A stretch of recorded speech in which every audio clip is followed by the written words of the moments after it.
나는 오래전 그날의 울음소리를 아직도 잊지 못한다. 배급이 끊기고 허기만이 하루를 채우던 그 시절, 나는 영미를 역전 광장에 두고 달아났다. 금방 올게라는 거짓말을 남기고 뛰어가던 발걸음이 아직도 내 발목을 죄어온다. 아이가 뒤에서 부르짖던 마지막 목소리가 내 등을 밀어냈다. 나는 끝내 돌아보지 못했다. 스스로에게 수백 번 되뇌었다. 한 명이라도 덜 먹으면 나머지가 산다고. 하지만 그 말은 아무리 반복해도 위안이 되지 않았다. 아침마다 눈을 뜨면 영미의 얼굴이 떠올랐고 밤마다 잠들기 전엔 그 아이의 울음이 귓가를 맴돌았다. 그렇게 3년이 흘렀다. 어느 날 또다시 아기 울음이 방안을 적셨다. 생후 6개월 된 명수는 젖이 나오지 않는 내 가슴에 얼굴을 파묻고 울었다. 울음이라기보다는 힘없는 신음에 가까웠다. 아이의 입술은 파랗게 질려 있었고 작은 손은 힘없이 늘어져 있었다. 아이를 품 안에 꼭 끌어안았다. 하지만 식량은 이미 바닥이 난 지 오래였다. 벽장을 열어봐도 부엌 구석을 뒤져봐도 나올 것은 없었다. 남편 성훈이 국경에서 사라진 후 삶은 더 이상 버틸 수 없는 기울어진 방 같았다. 그때 낡은 사진 한 장이 눈에 들어왔다. 먼지 쌓인 서랍 속 얼룩진 모서리 사이로 영미가 환하게 웃고 있었다.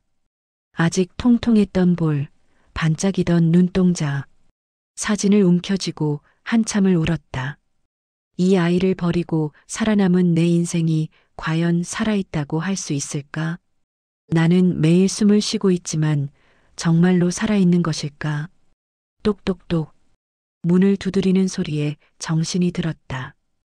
이웃 명숙이가 쭈그러진 감자 몇 알을 내밀며 조용히 말했다. 순이야, 역전 가면 쌀 살 수 있어. 하루만 해봐. 애 살리려면 그것밖에 없어. 고개를 저었다. 하지만 명수가 팔도 못 들고 축 늘어진 채 가느다란 숨을 쉬는 것을 보자 마음속 마지막 줄 하나가 뚝 끊어지는 소리가 들렸다. 그날 밤 거울 앞에 섰다. 화장도 가루처럼 오래된 것이었고 얼굴도 이미 젊음을 잃은 지 오래였다. 그래도 어떻게든 단정히 고쳤다. 손가락으로 볼을 꼬집어 붉은기를 만들었고 입술에 남은 연지를 발라보았다. 거울 속 여자가 나를 바라보고 있었다. 낯선 얼굴이었다. 아니, 어쩌면 이제야 진짜 내 모습을 마주하는 것인지도 몰랐다. 영미의 사진을 쓸어내리고 명수를 품에 안았다. 그리고 아이의 귀에 대고 조용히 속삭였다. 명수야, 엄마 이번엔 너 버리지 않아. 그렇게 다시 역전 광장으로 향했다. 영미를 버렸던 그 길을 3년 만에 다시 걸으며 차가운 바람이 뺨을 때렸지만 멈출 수 없었다.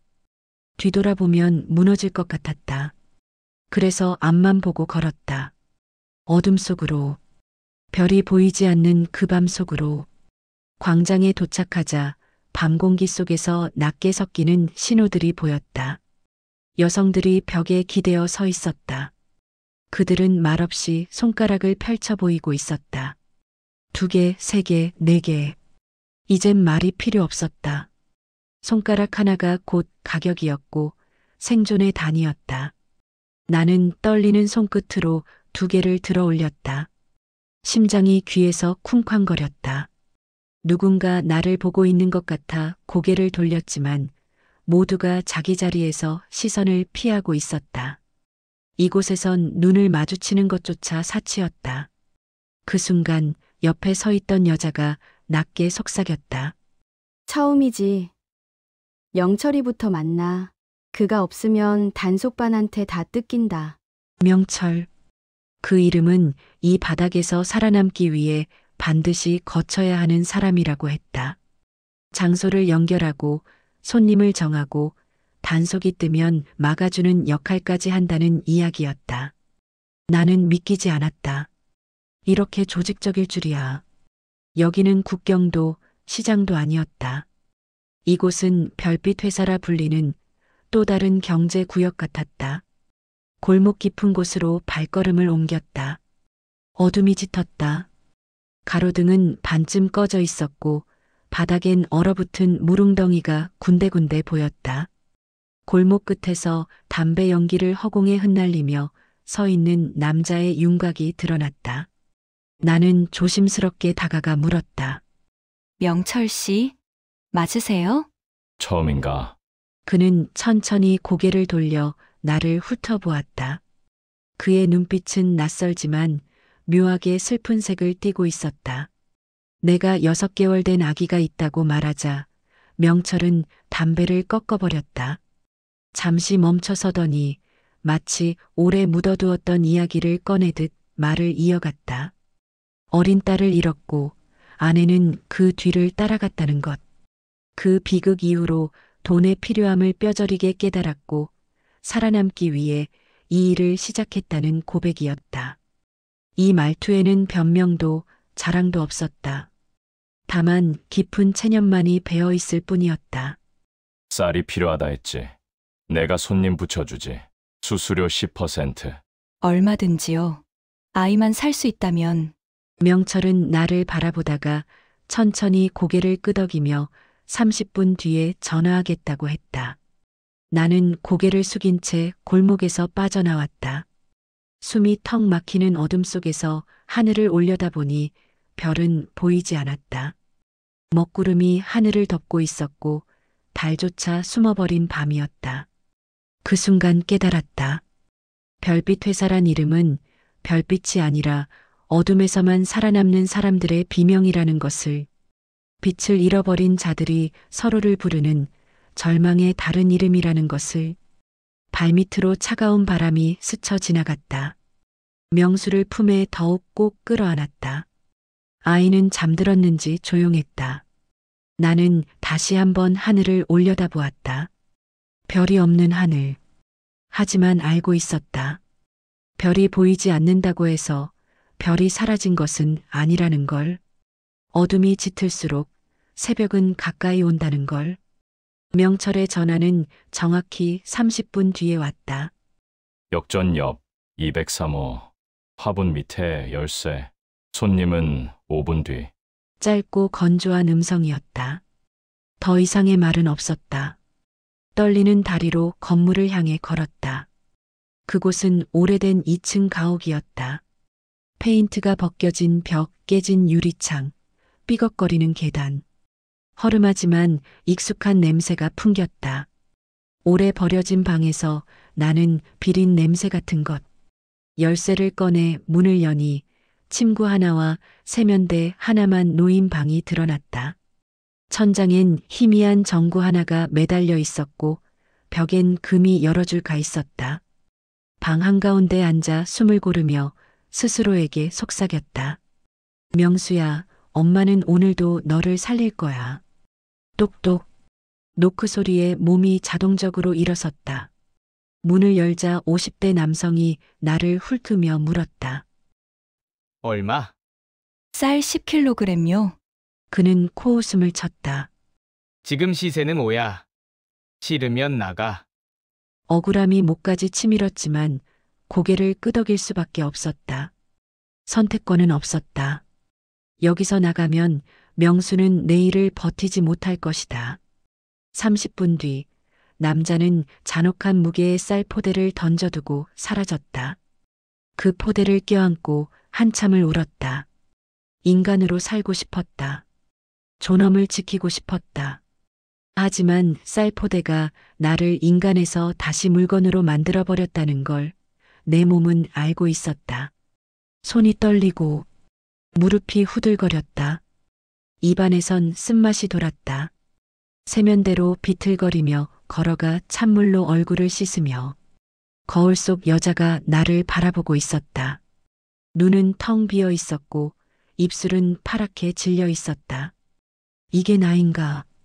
이게 내가 선택한 삶인가? 쌀 포대를 들고 집으로 돌아가는 길. 단속반 2명이 그림자처럼 나타났다. 이게 어디서 난 거냐? 말을 잇지 못했다. 그들은 내 옷차림과 흐트러진 머리를 보더니 바로 알아채는 눈빛이었다. 따라와! 그 자리에서 무릎을 꿇었다. 제발, 아기가 있어요. 이 쌀 없으면 죽어요. 단속반원은 쌀 포대를 잠시 바라보더니 차갑게 말을 던졌다. 그럼 쌀 두고 가. 울며 애원했다. 하지만 그는 비웃을 뿐이었다. 그럼 다른 식으로 갚든가. 그날 밤 나는 또다시 203호로 끌려가야 했다. 그리고 그 순간 깨달았다. 이곳에서 여자는 사람이 아니다. 그저 쌀 한 포대의 무게만큼 존재를 인정받는 물건일 뿐이다. 우리는 가격표가 붙은 상품이었고 언제든 거래될 수 있는 대상일 뿐이었다. 집에 돌아왔을 때 명수는 울다 지쳐 기절하듯 잠들어 있었다. 그의 옆에 앉아 죽을 끓이기 시작했다. 쌀알이 부글부글 끓는 소리가 들렸다. 그 소리가 이상하게도 위로가 되었다. 적어도 오늘 밤 이 아이는 배불리 먹을 수 있을 것이다. 하지만 눈물은 계속 흘러내렸다. 죽을 끓이면서 나는 조용히 무너져갔다. 며칠 뒤 다시 역전에 섰다. 아직도 살아야 했으니까. 명수는 겨우 위기를 넘겼지만 식량은 다시 바닥을 보이고 있었다. 익숙한 골목 입구에 서서 손가락 2개를 들어 올렸다. 그때 전과 다른 눈빛을 가진 단속반이 다가왔다. 40대 중반, 얼굴에 깊은 선이 많은 남자였다. 그는 내 신분증을 보고 한참을 말이 없었다. 김순이, 아이가 있네라고 중얼거렸다. 떨리는 목소리로 대답했다. 6개월 된 아이가 있다고. 그는 담배를 꺼내 물었지만 끝내 불을 붙이지 못했다. 손이 떨리고 있었다. 라이터를 켜려다 말고를 반복했다. 한참 후 그는 조용히 말했다. 오늘은 그냥 가. 얼어붙은 채 그를 바라봤다. 무슨 말인지 이해할 수 없었다. 정말 보내준다는 거냐고 물었다. 그는 고개를 끄덕이며 말을 이었다. 대신 다음엔 못 본 척 못한다. 그리고 주머니에서 작은 쌀 봉지를 꺼내 내 손에 쥐어줬다. 이건 내 월급에서 산 거다. 손이 떨렸다. 누군가에게서 선의를 받은 것이 얼마나 오래된 일이던가. 대가 없이 베푸는 친절이 이 세상에 아직 남아 있었던가. 어떻게 감사해야 하냐고 물으려는데 그의 표정이 일그러졌다. 나도 딸이 있었다. 떨리는 목소리로 말을 이어갔다. 굶어 죽었다. 보이부 일하면서도 난 내 딸 하나 못 살렸다. 그래서 너 같은 사람 보면 그냥 못 지나치겠다. 담배를 부러뜨리며 등을 돌렸다. 여기선 여자만 고생한다. 그게 제일 비겁한 나라다. 남자들은 체제를 지킨다며 총을 들고 여자들은 그 체제 속에서 몸을 팔며 아이들을 살린다고. 이게 나라냐고, 이게 사람 사는 세상이냐고. 그 뒷모습을 보며 울었다. 어깨가 축 처진 그의 뒷모습이 이상하게도 의지가 되었다. 세상이 온통 어둠뿐인 것 같았지만 이렇게 작은 빛 하나가 존재한다는 것. 그 사실만으로도 숨을 쉴 수 있을 것 같았다. 그날 밤 명수에게 죽을 먹이며 생각했다. 철수라는 이름을 가진 그 남자도 누군가의 아버지였다. 딸을 잃은 슬픔을 안고 매일 이 거리를 순찰하며 나 같은 여자들을 단속하고 있었다. 하지만 그는 오늘 나를 보내줬다. 왜일까? 어쩌면 그는 나를 통해 자기 딸을 본 것인지도 몰랐다. 살릴 수 없었던 딸을, 지키지 못했던 가족을. 그래서 나에게 쌀 봉지를 쥐어준 것인지도 몰랐다. 처음으로 어쩌면 살아남을 수 있다는 생각이 아주 조금, 아주 작게 마음속에서 빛났다. 창밖으로 달빛이 스며들었다. 구름 사이로 희미하게 보이는 달이었지만 그래도 빛이었다. 어둠을 완전히 이기지는 못해도 존재한다는 것만으로 의미가 있는 빛. 명수를 안고 조용히 속삭였다. 우리도 살아남을 거라고. 반드시 살아남을 거라고. 며칠 뒤 명철을 다시 만났을 때 그는 어딘가 이상해 보였다. 담배를 피우던 손이 미세하게 떨리고 있었고 내 이름을 부르기 전에 긴 침묵이 흘렀다. 무슨 일이냐고 물으려는데 그가 먼저 조심스럽게 물었다. 순이야, 너 남편 이름이 뭐였지? 성훈이요. 그는 눈을 감았다 뜨더니 말을 꺼냈다. 그 사람 죽지 않았어. 세상이 멈추는 것 같았다. 심장이 멎은 듯했다. 귀에서 웅웅거리는 소리가 들렸고 눈앞이 하얗게 변했다. 명철이 말을 이어갔다. 총 맞고 넘어간 줄 알았다 했지. 그날 나도 국경 쪽에 있었어. 소문 들렸다. 다리에 총 맞았지만 중국으로 넘어갔다고. 바닥에 주저앉았다. 가슴이 터질 것 같았다. 그럼 왜 연락이 없었냐고, 왜 나를 버려두고 갔냐고 울부짖었다. 명철은 고개를 숙인 채 말했다. 연락 못한다. 잡히면 끝이니까. 가족한테 연락하는 순간 보위부가 가족을 인질로 잡는다. 그래서 성훈이는 침묵할 수밖에 없었어. 그리고 조심스레 덧붙였다. 중국 쪽에서 일하며 돈 모으고 있다는 소문도 있어. 가족 데리러 오려고. 기쁨과 분노, 배신감과 희망이 뒤엉켜 온몸을 휘감았다. 그럼 나도 갈 수 있어요? 아이들도?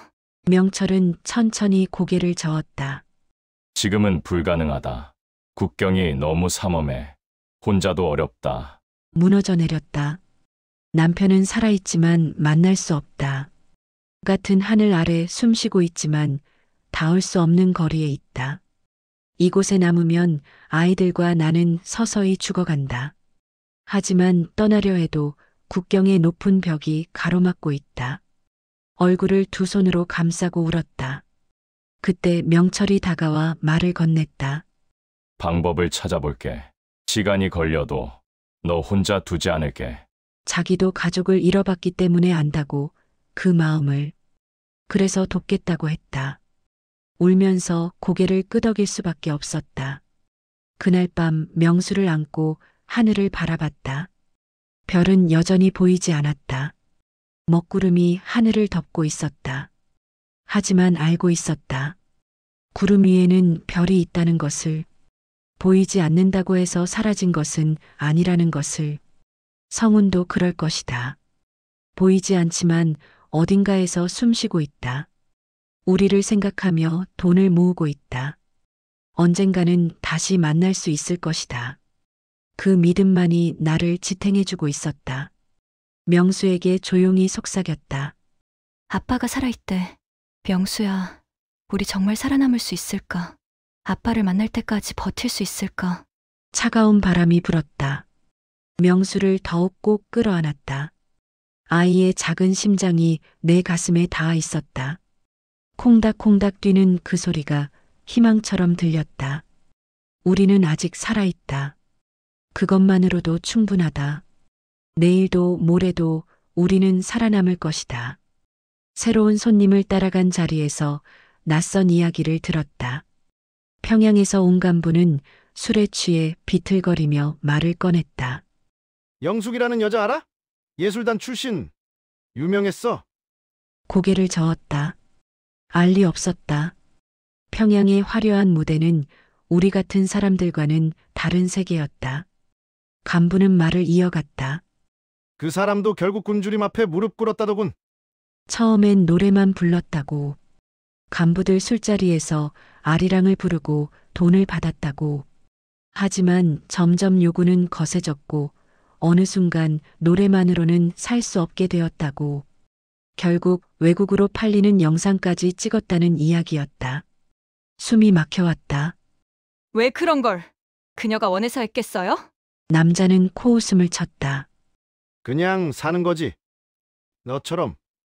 그 말을 들은 순간 더 이상 그 자리에 앉아 있을 수 없었다. 집으로 돌아오는 길 영숙이라는 여자를 생각했다. 한 번도 본 적 없는 사람. 이름만 들은 사람. 하지만 갑자기 너무나 선명하게 느껴졌다. 그녀도 나와 같았을 것이다. 화려한 무대 위에서 웃었지만 무대 뒤에선 굶주렸을 것이다. 박수받는 삶이었지만 결국 살아남기 위해 몸을 팔았을 것이다. 내가 조금만 더 버티지 못했다면 나도 그 길을 갔을 것이다. 며칠 뒤 철수를 다시 만났다. 오늘도 작은 쌀 봉지를 건넸다. 이번엔 거기에 작은 감자 몇 개도 함께였다. 어떻게 감사해야 하냐고 물으려는데 철수가 먼저 입을 열었다. 여기서 버티는 여자들 모두 아이 때문이야. 남편 잃고 부모 잃고 혼자 남아서 그래도 아이 때문에 이 짓을 한다. 잠시 말을 멈췄다가 이어갔다. 만약 내 딸이 살아 있었다면, 혼자 남았다면 이런 거리에 섰을까?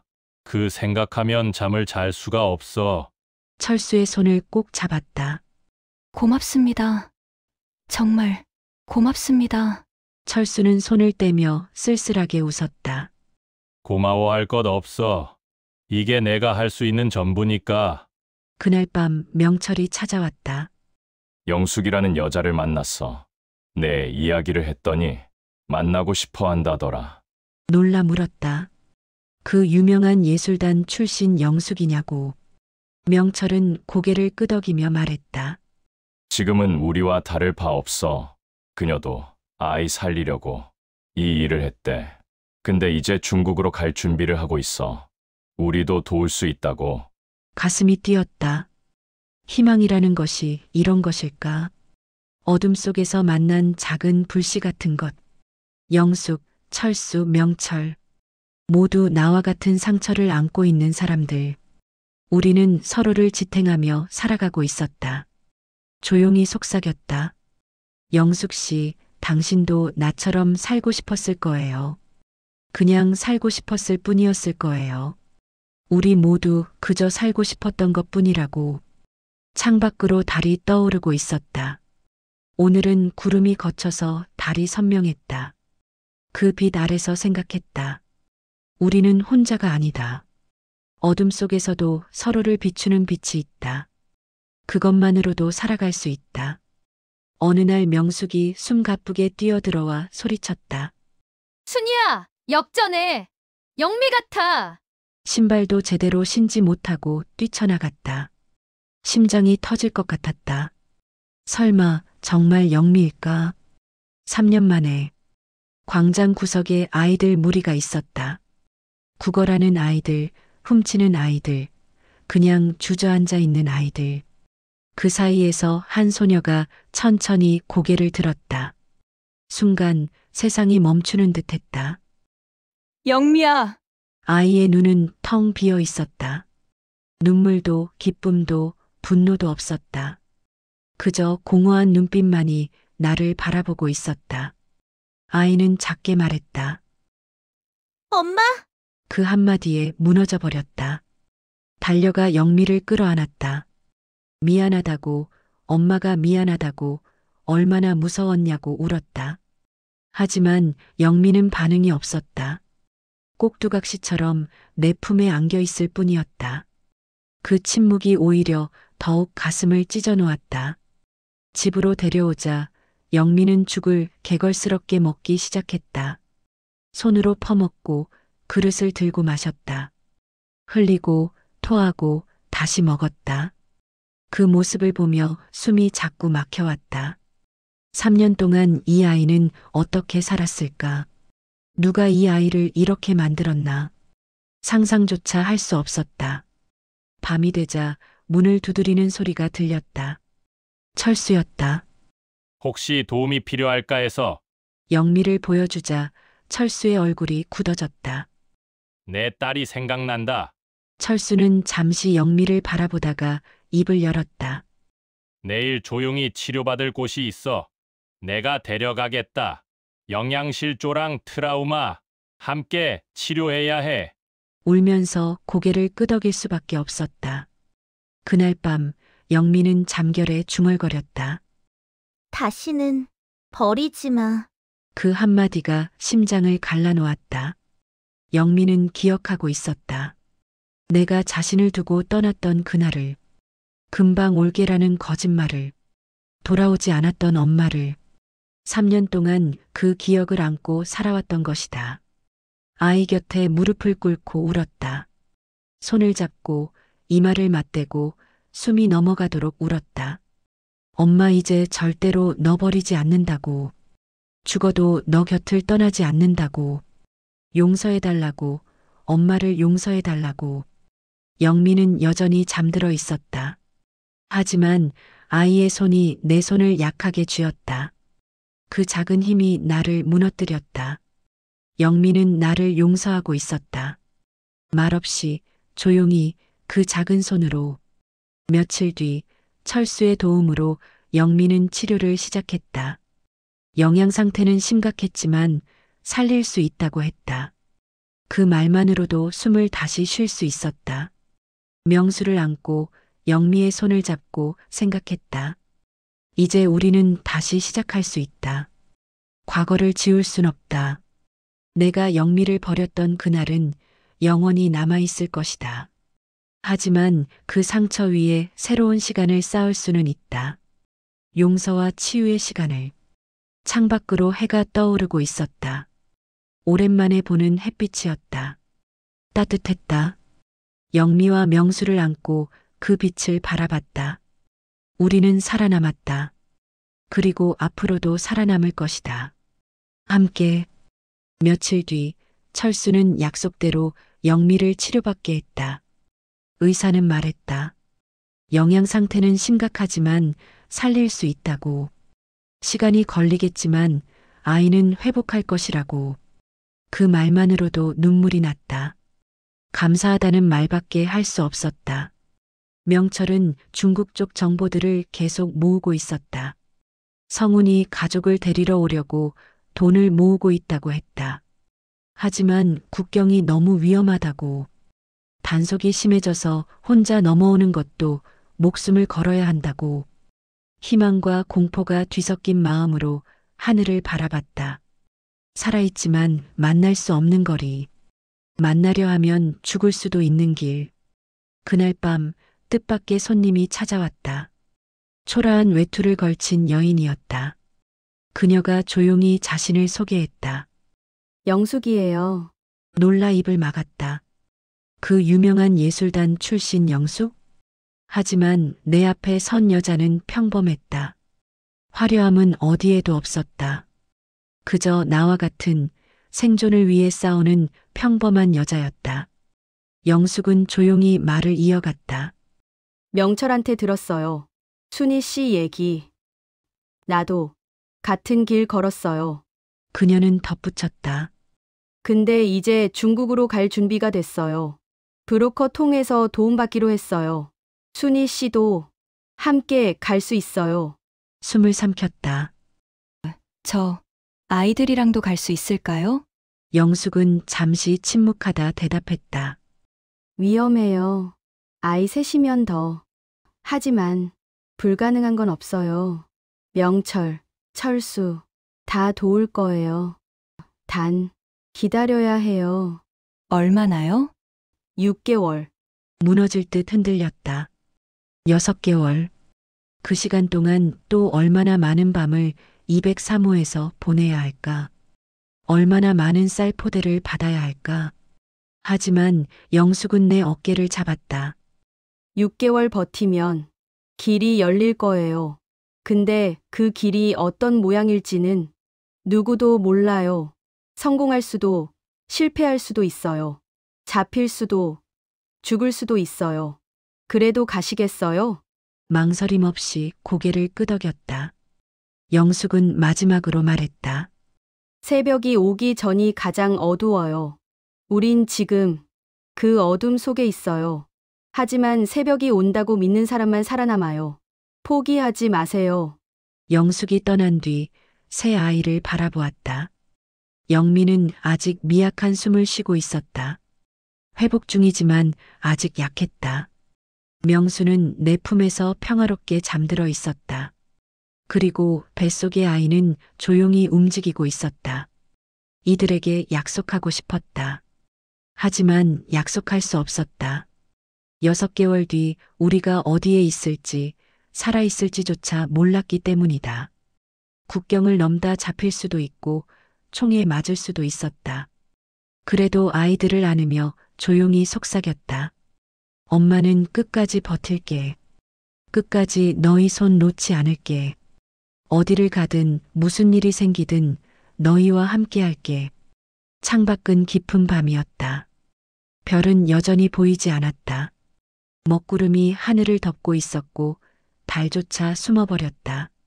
하지만 알고 있었다. 보이지 않는다고 해서 빛이 없는 것은 아니라는 것을. 어둠 속에서 서로를 비춰주는 작은 빛. 철수의 선의 명철의 도움, 영숙의 연대. 그리고 아이들과 나, 우리의 생존. 우리가 바로 그 별빛이라는 것을. 구름이 걷히면 별이 보일 것이다. 새벽이 오면 해가 뜰 것이다. 그때까지 우리는 버틸 것이다. 서로를 안고 서로를 지탱하며. 나는 영미의 머리를 쓰다듬고 명수의 등을 토닥였다. 그리고 배를 감싸며 속삭였다. 우리 셋이 아니라 넷이구나. 너도 엄마와 함께 이 길을 걷고 있구나. 밤은 아직 깊었지만 더 이상 두렵지 않았다. 우리에겐 서로가 있었다. 그것만으로 충분했다. 우리는 별이 보이지 않는 밤에도 빛을 만들어낼 수 있었다. 서로를 비추며 서로를 살리며. 그렇게 우리는 살아남을 것이다. 아직 오지 않은 새벽을 향해 우리는 함께 걸어갈 것이다.